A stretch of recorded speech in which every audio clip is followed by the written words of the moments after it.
What's going on, folks? My name is Joe, aka J to the OE.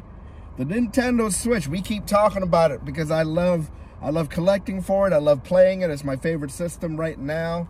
Arguably, probably my favorite system of all time, just because of how much I've been able to spend with it. The Nintendo company has always been sort of typecasted as the kid system. I remember, or at least ever since GameCube. I remember I worked at Game Crazy. Anybody remember that? Do you guys want to go to Game Crazy? Yeah. I worked at Game Crazy back in the day, about 2004, 2005. And when we sold PS2s, the original Xboxes, and we sold GameCube, we always marketed the GameCube as a kid system. I don't know if that was right. I don't know if that was a thing. But ever since then, it's always been marketed as kids only. But I gotta tell you, with the Nintendo Switch, there's a lot of adult games for it. There's a lot of M-rated games that could be enjoyed by us adults, you know? And my cousin just bought his Nintendo Switch, and he was getting all kinds of games for his kid. But his one question was like, all right, well, what about a game for me? Where's my game? And so, these are my favorite M-rated games for the Nintendo Switch. Before we get into that, please remember to hit like and subscribe. Maybe that notification bell. I don't know how the algorithm goes, but I'm trying to see where this channel goes, so we'll see. So I'm going to start and label these by categories, okay? I'm going to get this out the way because I only have one category for this. It's JRPGs. There's only one M-rated JRPG, in my opinion, and it's amazing. It's the best JRPG I've ever played. It's Persona 5 Royal. And the reason why it's, the reason why it's mature is because it does have some adult themes. The first chapter talks about like really terrible things that teachers do to students, if you know what I mean. But yeah, it was great mechanics, great RPG system, great story. It is dark at times.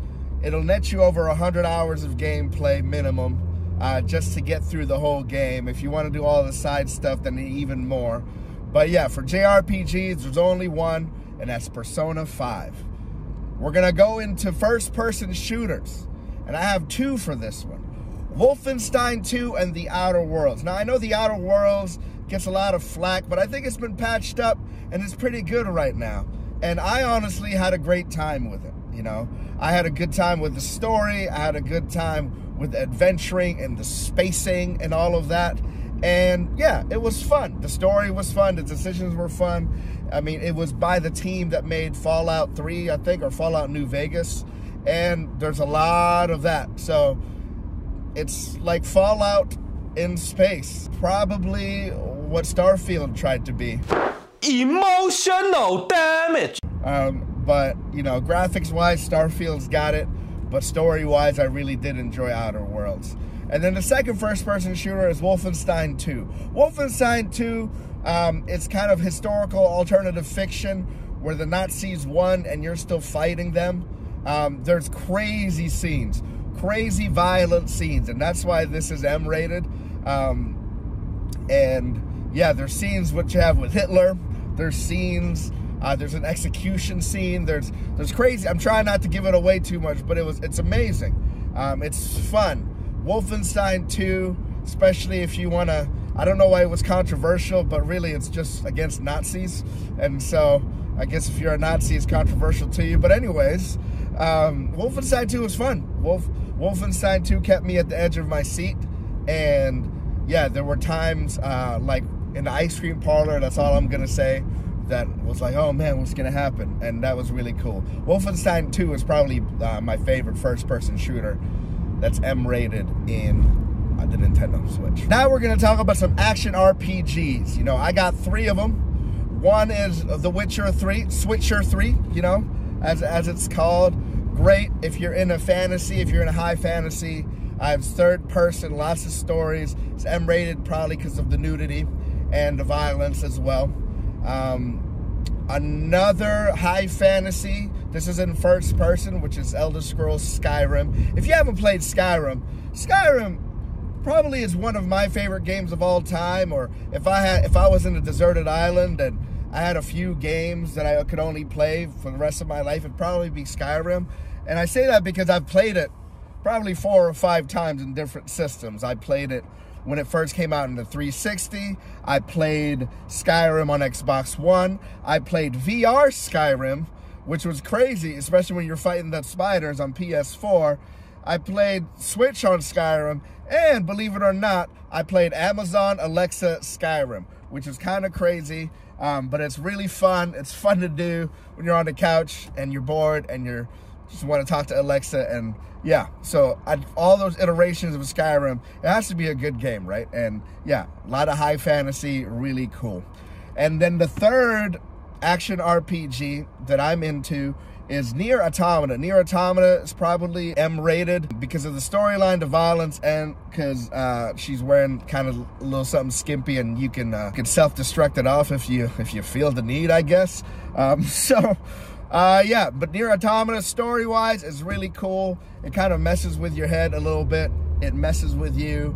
I remember when I rolled credits and finished that game, I'm like, what did I just play?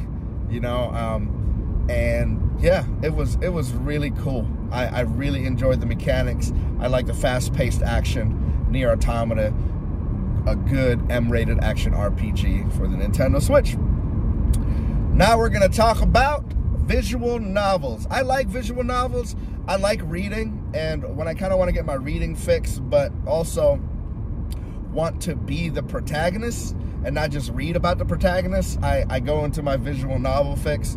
And so 2 M-rated visual novels that are really good is Doki Doki Literature Club, which I already talked about before, but man, you look at the cover and you're like, this is weird. It's kind of like a waifu simulator or whatever. It's not, man. It's not. It's good.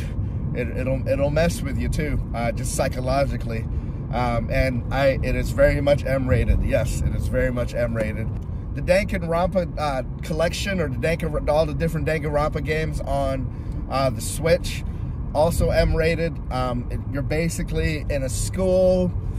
People get murdered, and you're trying to figure out who the murderer is, and there's a killer teddy bear there. I would not recommend you playing Danganronpa or any of these games actually in front of your children. So these are the games just for you.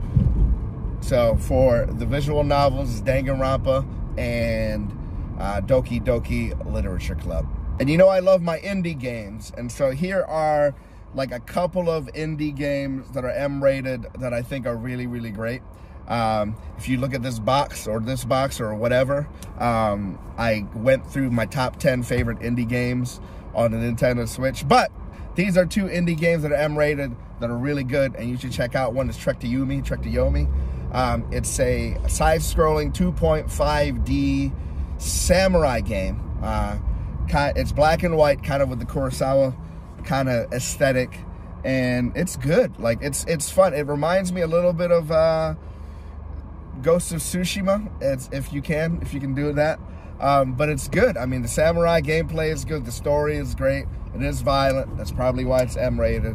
And the other Switch indie game, I think it's indie, Shifu. Shifu is a roguelite 3D action brawler.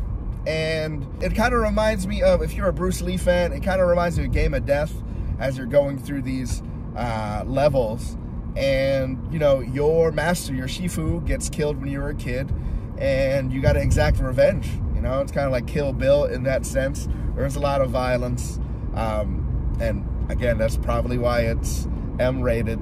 But Shifu is really great. It's a grind. It's hard, but it's fair. You know, you just got to remember the patterns, and the story is an age-old revenge story, so it's good, you know, however you feel about that. It's really good. These last 2 I kind of put in the other category, only because I don't know where I would put them in these, but they're really great M-rated games. One of them is L.A. Noire. L.A. Noire, the only knock I have against it is that it's an older game. I think the PS3 generation, it kind of feels that way, if you know what I mean. But the gameplay is phenomenal. What happens is you're a detective, and there's murders, and you have to figure out who did the murder, but you have to do it through questioning other people. And the way they filmed this with real actors doing all the dots and doing facial expressions, and you have to read their facial expression to see if they're lying or not.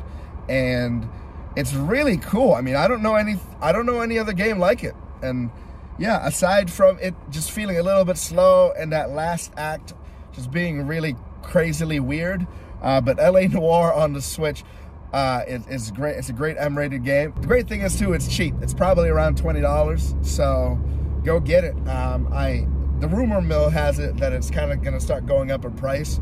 I don't know, if I don't really believe in that stuff, but who knows? Maybe I'm not complaining because I have it, but you know, LA Noire, it's great. The last is a 3-for-1. I guess it's not really an action RPG, but it's just a action game, you know? A good old action game. Is the Bayonetta series. Bayonetta 1, 2, and 3. It's clear why that is M-rated if you just take a look at Bayonetta. But it's a fun action game, you know? The second game is probably my favorite, but the third is really great too. The first one is good too, but it does feel old. I mean, you know, it's over 10 years old, right? Yeah, it's very old. The Bayonetta 1. It's still really good. It holds up. But 2 is clearly better, and 3 is fun. 3 is fun to play as well. You play as Bayonetta, of course, and she's like she's a witch, and she's just fighting a bunch of fallen angel demons, something. You know what? I didn't pay attention to the story as much. I just really like the fighting mechanics. Fighting mechanics reminds me of Devil May Cry, and yeah, so I just go there if I want to kind of button mash and do like killer 50-hit combos. That's kind of the place for me. So, you know, that's the list. Those are my favorite M-rated games for the Nintendo Switch. What's great about the Switch is that it really is a system for everyone. Everyone can get something out of it, from the non-gamer. Ooh, that's a nice list. I might do a best top 10 Nintendo Switch for non-gamers. But yeah, for the people who don't really play games, to the hardcore enthusiasts and the adults, to the kids, to the toddler, I tell you, my kid is loving playing Mario vs. Donkey Kong. He doesn't know how to play it, but he likes pressing the button and makes Mario jump. The Switch is so good for all kinds of different people. But what are your favorite M-rated games? What are your favorite games to play and the kids shouldn't be around just because of you don't want to expose them to those things? So yeah, drop a like, hit me up in the comments if you got any suggestions of what other M-rated games out there. And yeah, thank you for watching. Again, don't forget to hit like and subscribe, and I will see you later, or I will see you another time.